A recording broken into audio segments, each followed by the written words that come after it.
The morning sun barely crested the horizon when Sarah Mitchell stumbled through the gate of the Double R Ranch, her eyes swollen from crying, her dress torn at the hem. She was 2 hours late. Her hands trembled as she clutched the worn leather satchel containing everything she owned in this world: a spare dress, her mother's Bible, and a silver locket she'd been ready to sell yesterday for a loaf of bread. Caleb Reeves stood on his porch, arms crossed over his broad chest, his jaw set in that granite expression that made grown men step aside in town. At 32, he'd built the Double R from nothing, and he ran it with the same iron will that had kept him alive through 4 years of war. His dark eyes tracked her approach, and she could already see the dismissal forming on his lips. She was late. She'd broken his one rule. In Caleb Reeves' world, that meant she was done. Before we continue with Sarah and Caleb's story, I'd love to ask a small favor. If you're enjoying this tale, please take a moment to subscribe to the From Wild West channel and hit that like button. It truly means the world to us and motivates us to keep bringing you quality stories like this one. Now, let's see what happens next. "You're late, Miss Mitchell."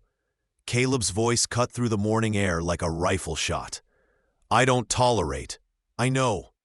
Her voice cracked, and she hated herself for it. Sarah lifted her chin, forcing herself to meet those unforgiving eyes. "I'm sorry, Mr. Reeves. It won't happen again." "You're right about that." He descended the porch steps, each bootfall deliberate. "You're fired." The words should have destroyed her. Yesterday, they would have.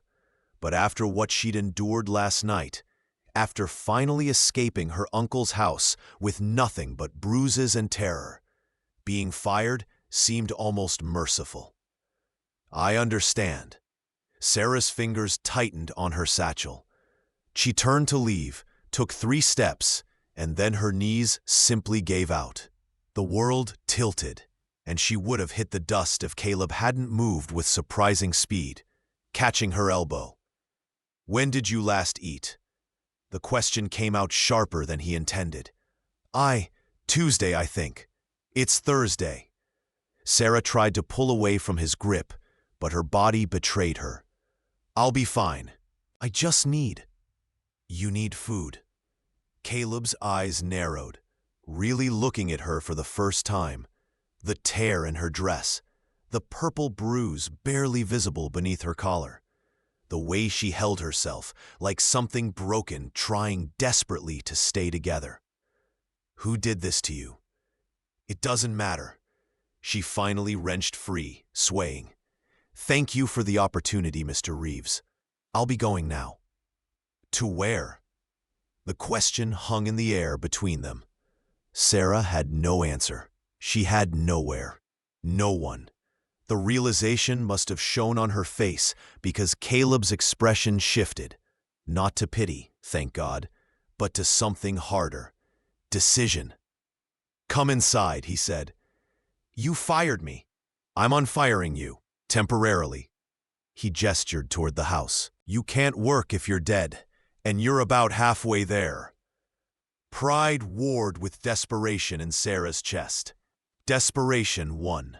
She followed him into the ranch house, into a kitchen that smelled of coffee and leather and something indefinably masculine. Caleb pointed to a chair, and she sank into it while he moved to the stove with surprising competence. Within minutes, he placed a plate before her: eggs, bacon, fresh bread. Sarah stared at it like it might disappear. "Eat slowly," Caleb warned, pouring coffee. "You'll make yourself sick otherwise." She tried to obey, but hunger made her hands shake. After the 3rd bite, tears started falling again, and she couldn't stop them. She was crying into scrambled eggs in a stranger's kitchen, and she couldn't remember ever feeling more pathetic.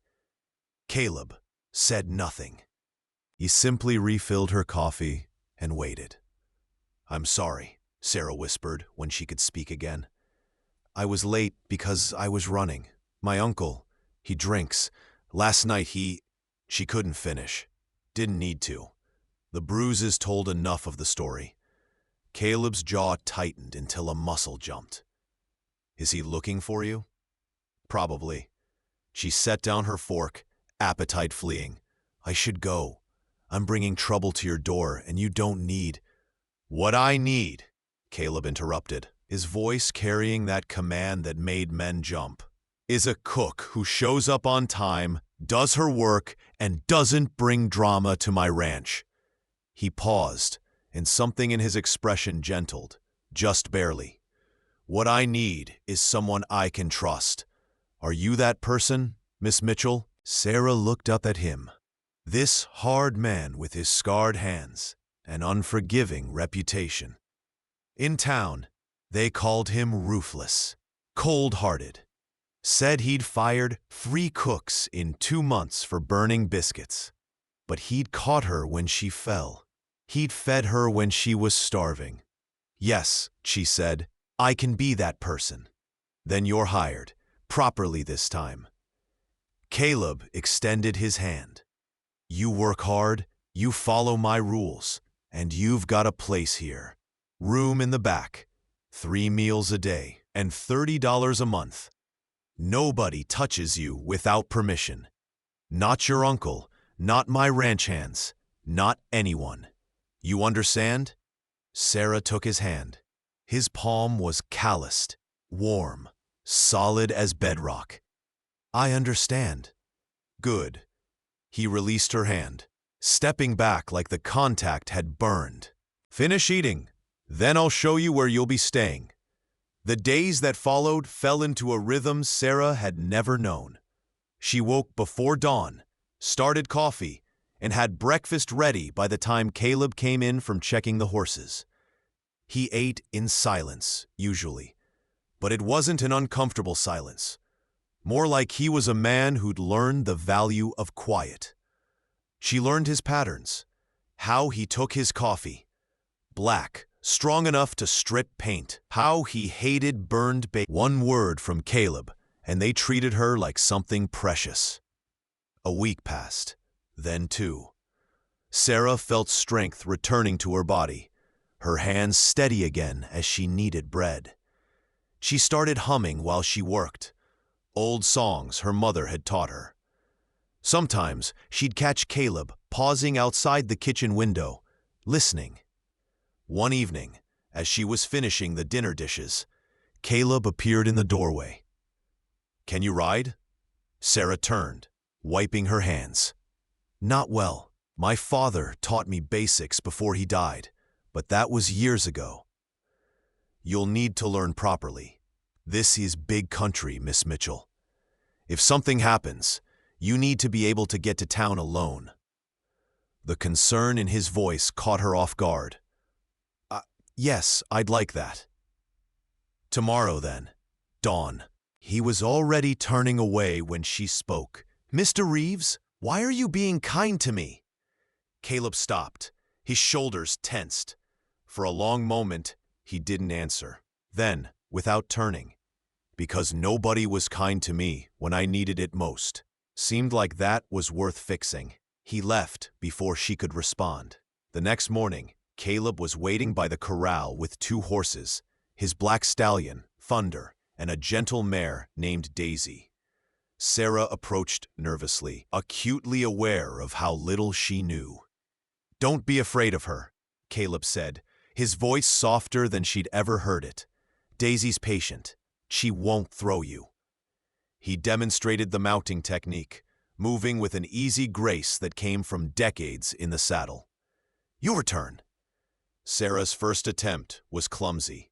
Her second, worse. On the 3rd try, she slipped, and Caleb's hands were suddenly at her waist, steadying her. The contact froze them both. "I've got you," he said quietly. "Go slow. It hurts the horse if you jerk the reins." His hands lingered a moment longer than necessary before he stepped back, clearing his throat. try again. This time, Sarah made it into the saddle. Triumph surged through her, and she couldn't help her grin. When she looked down, Caleb was almost smiling, a rare crack in his stony facade. Good, now hold the reins like this.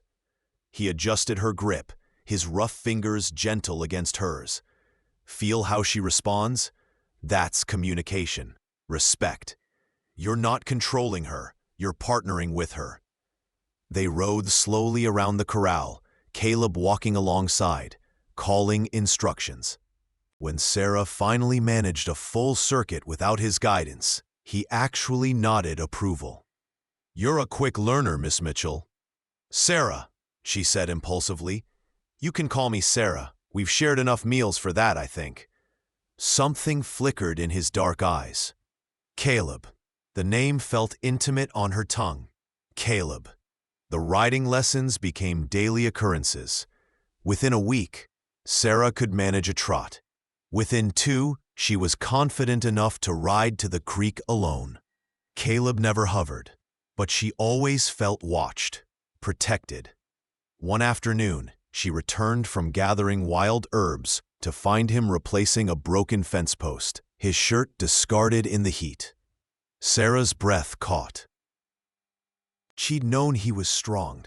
You couldn't miss that. But seeing the play of muscles under sun-bronzed skin, the old scars mapping battles she didn't know, made her stomach flutter strangely. Caleb looked up, catching her staring. "Something wrong?" "No, Sarah felt heat flood her cheeks. "I'll start dinner." She fled to the kitchen, heart hammering. This was foolish, dangerous.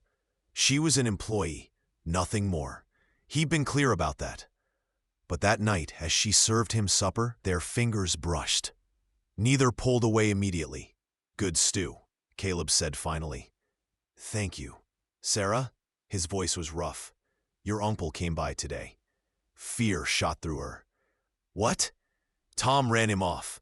I made it clear you're under my protection." Caleb's eyes met hers, fierce. "But he's not done. Men like that never are. I should leave. I won't bring danger." "You're not going anywhere."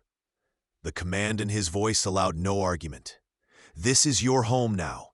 He wants to get to you, he goes through me first." "Why?" The question burst out. "Why do you care so much?"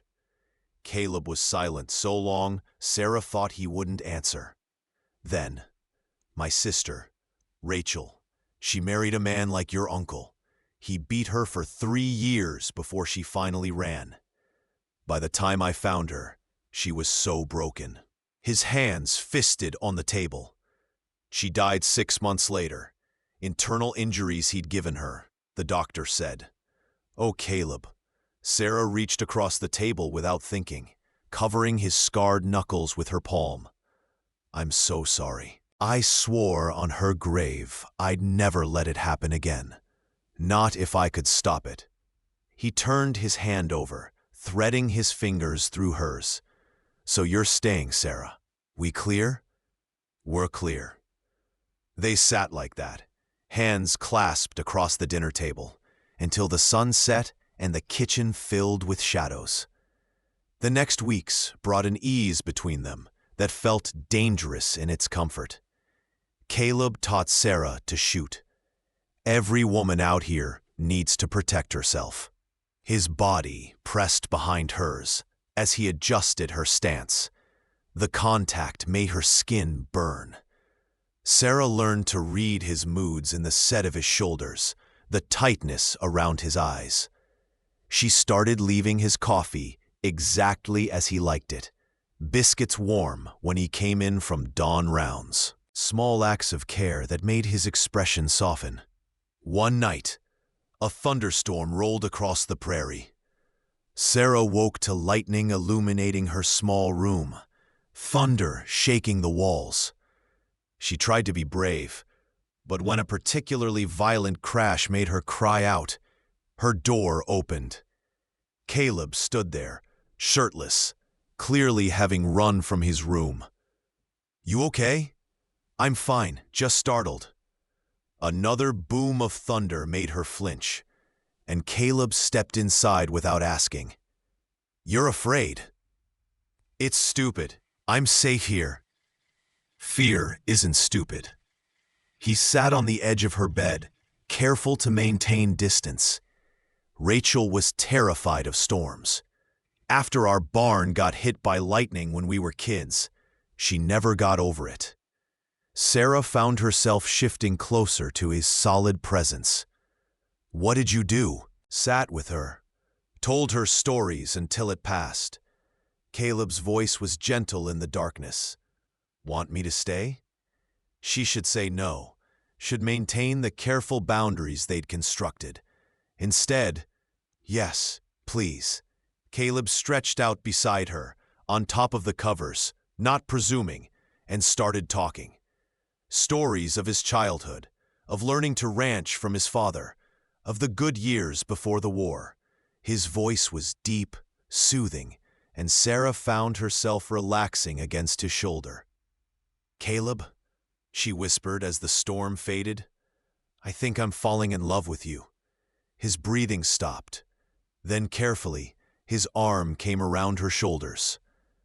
"That's a problem." "Why?" "Because I swore I'd never." He exhaled roughly. "Rachel made me promise. Before she died.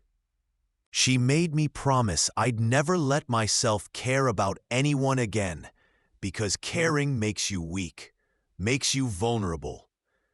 Sarah pushed up on her elbow, looking at him in the dim light. "That's not what love does. Love makes you strong enough to survive anything." "Does it?" His hand came up, cupping her face with unbearable gentleness. "Because I've been surviving just fine on my own. Then you showed up, crying in my yard, and suddenly, I can't stop thinking about you, can't stop worrying, can't stop wanting." He cut himself off. "That feels weak, Sarah." "It's not." She leaned into his touch. "It's brave." "I'm not a brave man, not anymore. You're the bravest man I know." Caleb's thumb brushed her cheekbone. "If I kiss you right now, everything changes." Maybe everything needs to change. He kissed her then, soft, almost reverent, like she was something precious that might break. Sarah's hands fisted in his hair, pulling him closer, and the kiss deepened. Heat flooded through her. Want and need, and something bigger than both. When they finally broke apart, both breathing hard, Caleb rested his forehead against hers. "I'll die before I hurt you." "I know."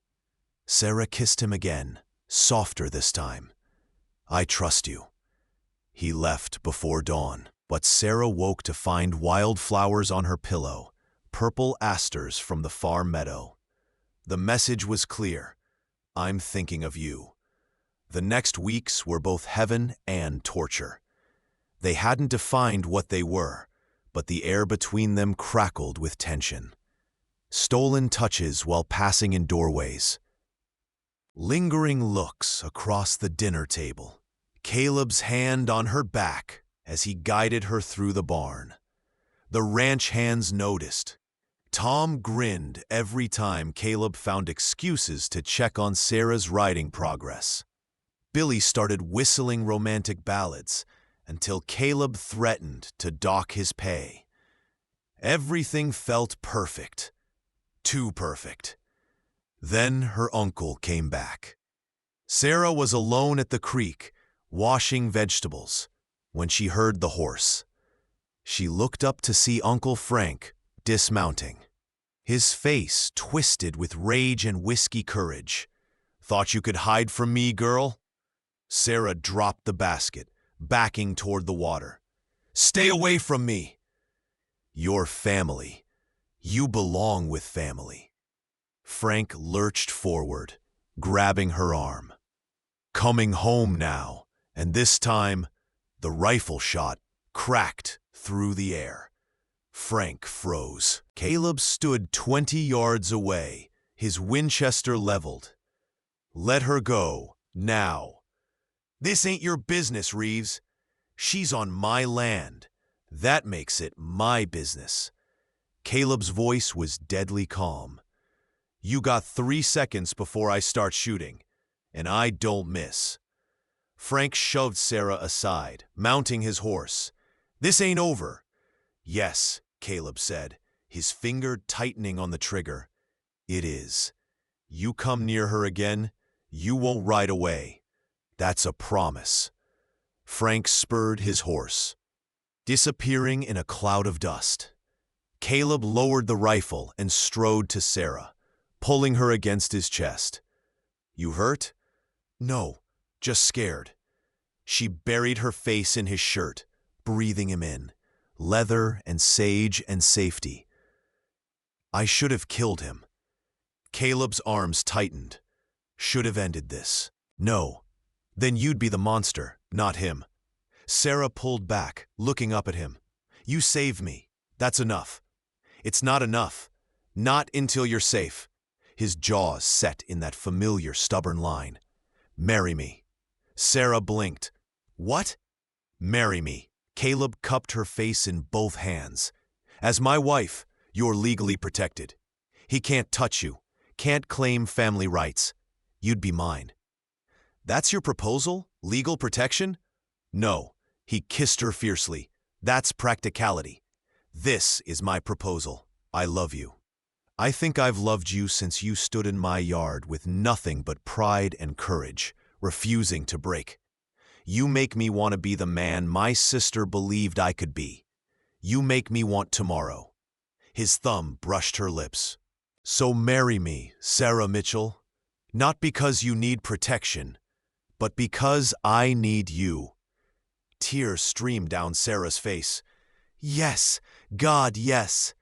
He kissed her again, deeper this time, until she was dizzy with it. When they finally broke apart, Caleb rested his forehead against hers, breathing hard. We'll do it tomorrow. Ride into town, find the preacher, make it official. Tomorrow, Sarah agreed. Together, together. But that night, everything went to hell. Sarah woke to smoke. She stumbled from her room to find the kitchen ablaze, flames racing up the curtains. Through the window, she saw Frank riding away, torch in hand. Caleb! She screamed his name, running toward his room. Caleb, fire! He burst from his door, took one look at the spreading flames, and grabbed her hand. Out! Now! White, the ranch hands. Tom's already ringing the bell. Move! They made it outside just as part of the roof collapsed. Sarah watched in horror as flames consumed the house Caleb had built with his own hands. The place she'd finally felt safe. I'm so sorry. She was crying, clutching his arm. This is my fault, all my fault. No, Caleb's voice was granite. This is his fault, and I'm ending it. What? No! But Caleb was already striding toward the barn, toward thunder. Tom ran up. Soot streaked. Boss, we're getting it under control, but the house.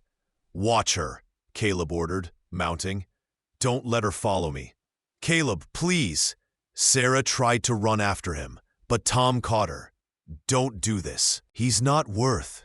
Caleb looked back at her, and something in his expression broke her heart. You are, though. You're worth everything. He rode into the darkness. The next hour was the longest of Sarah's life. She helped the ranch hands douse the flames, salvaging what they could, but her mind was miles away, with Caleb, riding toward violence. When hoofbeats finally sounded, she ran toward the sound, then stopped. Caleb was slumped in the saddle, blood soaking his left shoulder. Behind him rode the sheriff. He'll live, Sheriff Morrison called, but he needs tending. Sarah was already running. What happened? Your Uncle Drew first, the sheriff explained as Tom helped Caleb down. Self-defense, clear as day. Frank's dead. It's over, Miss Mitchell. Over, the word echoed strangely. She caught Caleb as he swayed, supporting his weight. "You idiot. You beautiful, stupid idiot. Had to end it." His voice was weak. "Had to make you safe. By nearly getting yourself killed?" She was crying and furious and terrified all at once. "Come on, let's get you inside. Or what's left of inside." They made a makeshift infirmary in the barn. Sarah cleaned the wound. Bullet had gone clean through, thank God, and bandaged it with shaking hands. Caleb never made a sound, just watched her face. "You're angry," he observed. "I'm furious. You rode off alone. I'm to protect you." Sarah's voice cracked. "I need you alive. Don't you understand? You can rebuild a house. I can't rebuild you." Caleb caught her wrist with his good hand. "I know. I'm sorry." She finished tying off the bandage. "Gentler now. Don't ever scare me like that again. Deal." He tugged her closer. "Sarah, about that proposal, I'm still saying yes, even though you're an idiot." "Even though I'm an idiot," Caleb agreed, smiling despite the pain. "Thank you." She kissed him softly, careful of his injury. "Rest now. We'll figure out everything else tomorrow." "Together," he murmured, already drifting. "Together." The next weeks were chaos. They rebuilt what they could, lived in the barn, made it work. The town preacher married them under an oak tree, with the ranch hands as witnesses. Sarah wore a dress borrowed from the mercantile owner's wife. Caleb stood, despite his healing shoulder, straight and proud. And when he said, "I do," there wasn't a doubt in his voice. "You're not property." He told her that night, in the privacy of the barn loft they'd converted to temporary quarters. "You're not some rescued damsel. You're my partner, my equal. You understand?" "I understand." Sarah kissed him. "And you're not my savior. You're the man I choose. Every day. That's better." They made love slowly, carefully. Caleb's shoulders still tender, both of them conscious that this was new, precious. Afterward, wrapped in his arms, Sarah felt a peace she'd never known. "I love you," Caleb murmured against her hair.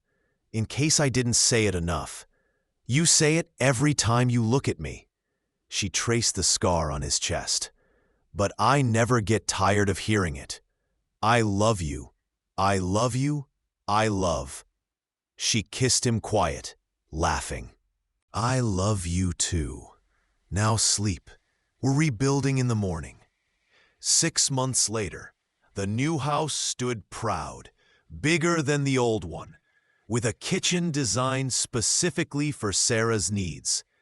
Caleb had insisted on a window over the sink so she could see the mountains while she worked. Sarah stood in that kitchen now, hand on her still flat belly, watching her husband work with the horses in the corral. He'd grown his hair longer, she noticed, smiled more often. The hard edges had softened, but the strength remained. As if sensing her eyes, Caleb looked up.